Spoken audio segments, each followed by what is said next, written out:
বিলুপ্তপ্রায় এশীয় শিলা কচ্ছপের দ্বিতীয় দল শিগগিরই বান্দরবান যাচ্ছে।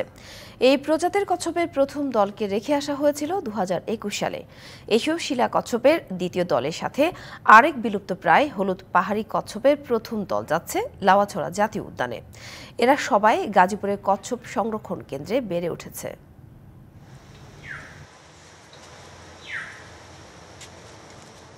এই তো আর কটা দিন, তারপরেই ফেরা হবে আদিভূমির অংশ বান্দরবানে।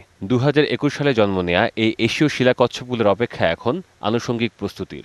এই প্রজাতির ছোট বয়সীরাও যাবে বান্দরবানে। কারা যাবে কারা যাবে না সেটাই ঠিক করার কাজ চলছে।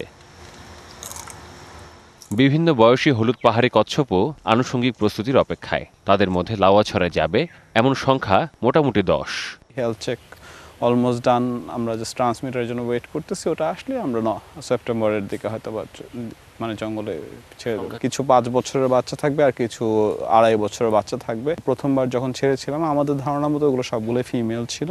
সো আমরা এই বছর একটু মিক্সড ব্যাচ ছাড়তেছি ওখানে, যাতে ওখানে মেল থাকার সম্ভাবনা আছে, যাতে ভবিষ্যতে যাতে ওরা প্রজনন করতে পারে ওই জায়গায়।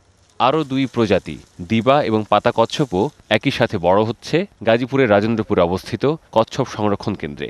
তবে এরা আপাতত কোথাও যাচ্ছে না। সব মিলে এখানে 4 প্রজাতির কচ্ছপের কৃত্রিম প্রজনন ও সংরক্ষণ চলছে 2017 সাল থেকে। এখন 142টি কচ্ছপ রয়েছে এই সংরক্ষণ কেন্দ্রে। এদের মধ্যে শুধু এশীয় শিলার প্রজাতির 10টি কচ্ছপের প্রথম দলকে করোনার পর রেখে আসা হয়েছিল বান্দরবানে। প্রথম ব্যাচ যেগুলো ছেড়ে এসেছিলাম ওগুলোতে একটা মারা গিয়েছিল, 2 মাস পরেই মারা গিয়েছিল, আর বাকি 9টাই ঠিক ছিল। আমাদের ওখানে যেটা হয়েছিল যে কিছু ট্রান্সমিটার খুলে গিয়েছিল, কারণ সোনালী বিড়াল ওদেরকে খাওয়ার চেষ্টা করেছে।